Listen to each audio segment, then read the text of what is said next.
Hi guys, today I'm going to be showing you how I build my multi-chamber bat boxes, or commonly known as a Kent box. I'm going to give you step-by-step guides on how I achieve this. So I've cut 3 pieces of 3/4 inch plier. These are cut into 6.5 inch strips. The back piece is 50 centimeters. The middle piece is 37 centimeters, and the top piece is 34 centimeters. Okay, and it's going to be a staggered multi-chamber. This particular box is going to have 2 chambers. Okay, so when you've done that, obviously because ply is quite a smooth material, bats are not able to cling to it. You need to put grooves in these sections for the bats to be able to access. And all I do, I take my engineering square, I'm drawing lines here as a guide as to where I'm going to be making my cuts with my chop saw. Now, this is only just about going to penetrate the first sort of layers of the ply. I'm not going to go right through. I'm just going to cause grooves for the bats to climb up inside. Okay, so I've marked them all off. I'm actually making 2 boxes here, that's why I've got so many pieces in front of me. I've marked them all off, and now I'm ready to take them to the chop saw. Always wear safety glasses. So these grooves I'm about to cut, they can either be done on a chop saw or even on a table saw, or by hand if you've got the patience. Actually, I need to set my depth first, so just want to go slightly past.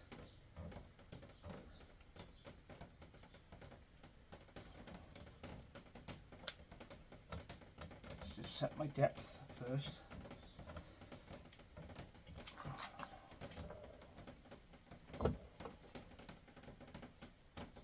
Make one rough cut and have a look, see if that works.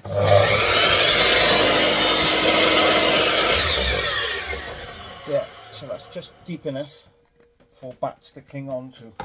Now all I need is to put a piece in front like that, so I can actually make a full cut.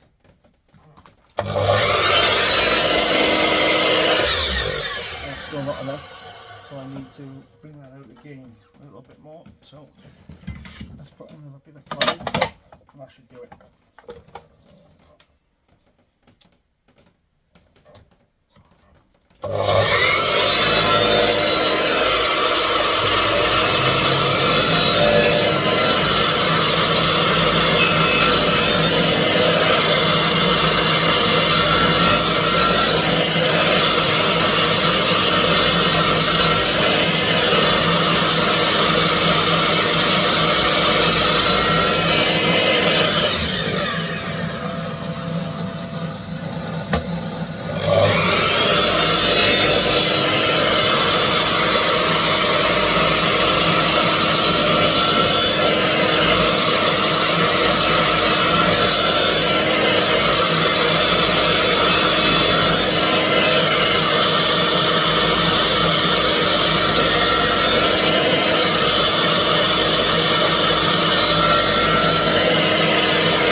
The middle piece will be done both sides.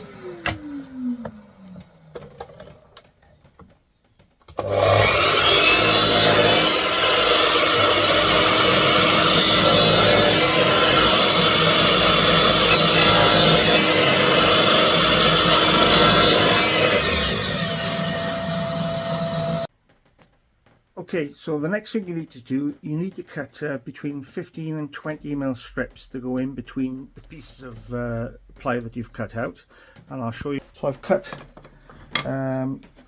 15 and 20 mm pieces, and I'll show you what we do with those in a sec. Okay, so when you've cut your strips to size, glue them, nail them, brad nails or screws to fit these. Okay, so I'm going to use a good quality external grade glue, Gorilla Glue.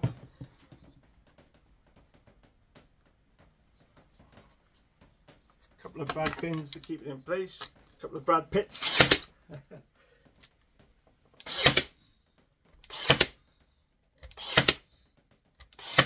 Should suffice. Same again the other side.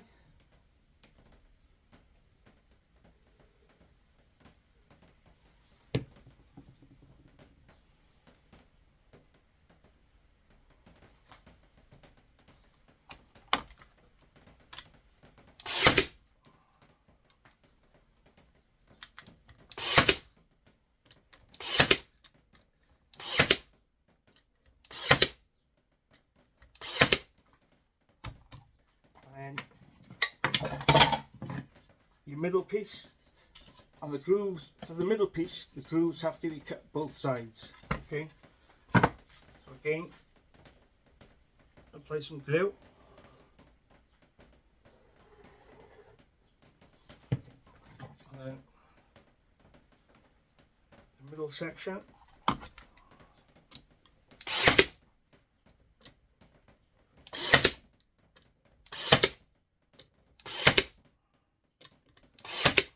Same again the other side.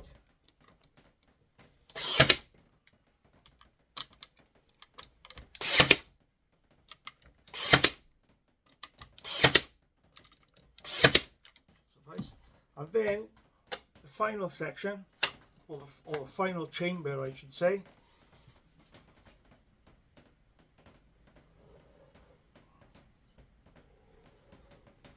Do both sides, turn them over.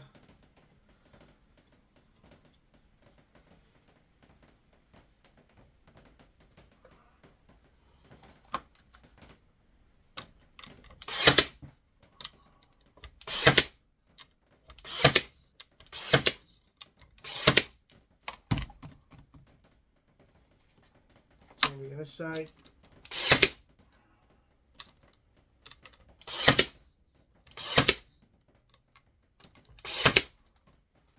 And then we come to fit the final piece, which will then create the second chamber. The grooved piece needs to be inside. Okay, so I've got no grooves on the outside of that. That's going to be my surface that you're going to see.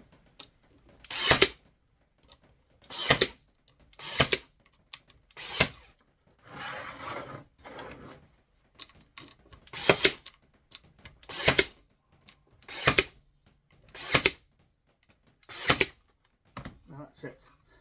And then what we do at the end then is cap it off with a roof, and I always use a little felt roof, which I'll show you in the next video. Okay, this is how I make the roofs for my back boxes. They're flat roofs, so I cut a piece, and so I've got plenty of overhang of the back box. And I cut a piece of felt to size, secure that with some staples, and that's going to be the underside of the roof. Then I cut out a piece which is going to overhang both sides, which I'll show you in a minute. Let me just get this cut first. Okay, that's that. So that's going to fit on there like so. So before you do that, you want to centralize it as best you can. So you've got like an even overhang all the way around. Very, very carefully take it back on the other side. Use some roofing tacks in each corner. Again, being careful to keep it in place. You don't want it moving around. And you can feel for the corners, and obviously don't go too close. You don't want the end splitting. And then that should look like that then, okay? So then what you want to do, in each corner, make some slits up to the roof. So one there, one there, on the side, one there, one there. Then you can basically fit the sides round. Okay, this can be done by staples or tacking nails. It's entirely up to you. What I'll do staples in the corners, one roofing tack in the middle. I'll do the same the other side. Staple in the corner, roofing tack in the middle. Then you go to the other side, you tuck your little tails in and you fold down that piece like so. Actually, I think what I'll do, I'm just going to cut a little piece off this first. I got too much of an overhang here, so just gently cut that away. Should have done it before I put it on, but do by your mistakes, I suppose, don't you? I'm just going to trim a piece of felt off, basically so it looks even all the way around. So when I've done that, so go back again. So you tuck your tails in like so, fold the side over. Now again, use a staple or a roofing cleat, it's entirely up to you. So I'll do 2 staples in the corners, 1 roofing cleat in the middle. Same again this side, tuck the tails in, staples, staple, roofing cleat.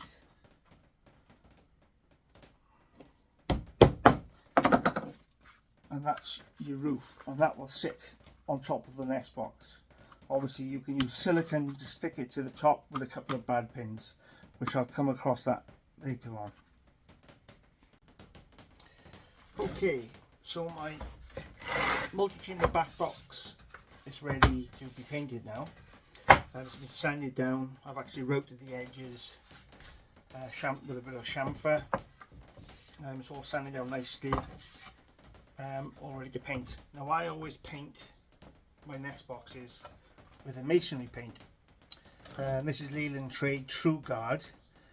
This is really good paint. I've been using this now for 4 or 5 years, and I normally put about 3 coats on, or 2 to 3 coats, and that tends to last.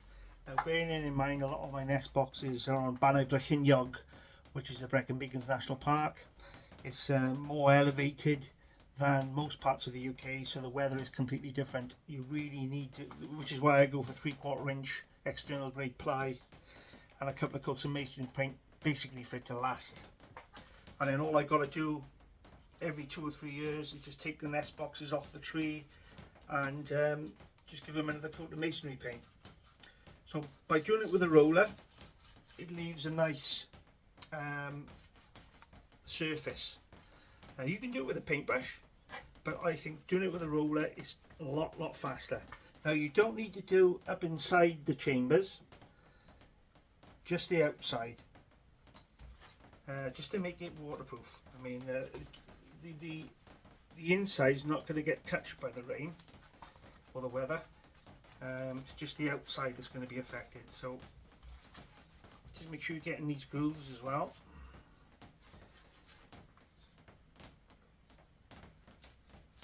Take your time, no need to rush.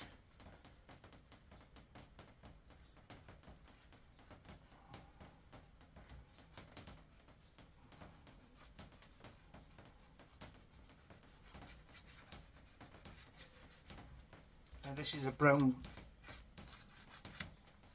this is actually called, oh I forgot what it's called now, chocolate brown this is called, which is what I normally paint my nest boxes which are out in the wild. If you're going to do it to a house, if this is going to fit to a house or a building, then you obviously do it a different colour. I have done quite a few of these in grey to match the spar on the walls of a house, or I've even done it in red brick for the red brick houses that I fit them to. So it's entirely up to you what colour you go to, it doesn't make any difference. I do the front, the back and the sides, even though the back I'm actually going to put some felt on it just to protect the back, keep the water ingress out.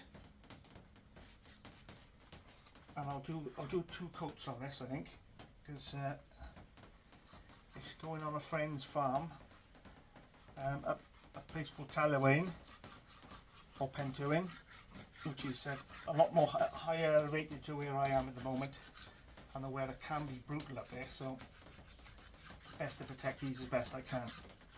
Right, that's the 1 coat on that one then. Let's put that to one side.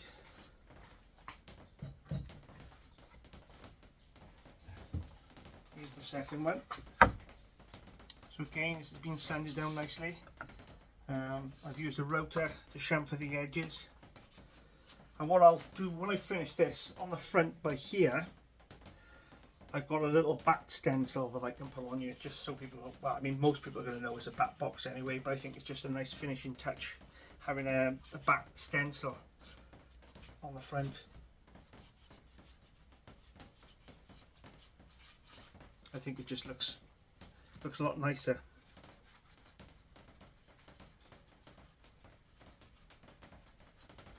But really, when you're making nest boxes, you're not really going for the looks.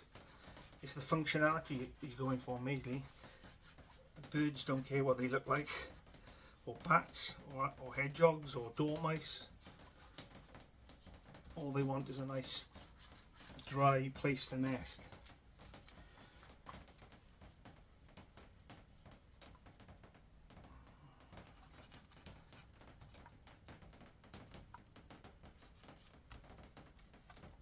Pouring the rain here today, that's why I'm stuck inside. I was supposed to be out fitting barn boxes today, but unfortunately rained off, so that will wait till tomorrow now. So it's an ideal opportunity to get these nest boxes finished for a dear friend, Elaine. She's keen to have them, so get them done as quick as I can for her.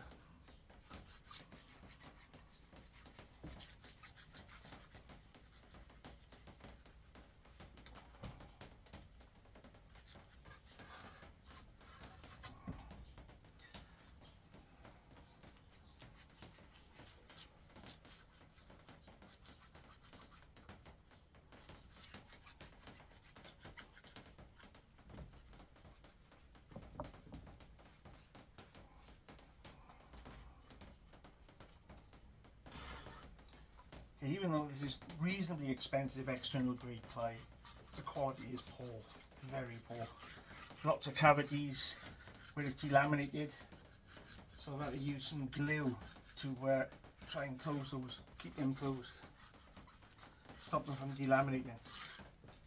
Because once ply delaminates, that's it, it'll just fall apart, so you have to protect it at all costs. Right, that's that done. This box is done. I'll let them dry now, and then I'll probably put another coat on them later on this afternoon. And then all I have to do is fit the felt roofs on, and that's it, they're done then. So I'll put these somewhere safe. So these are the 2 nest boxes, or Kent boxes, whatever you want to call them. Multi-chamber boxes. I've just put a little bat stencil on them, nice clear lacquer on them for it to dry in the sun, and then they're going to be ready to fit then on Tuesday.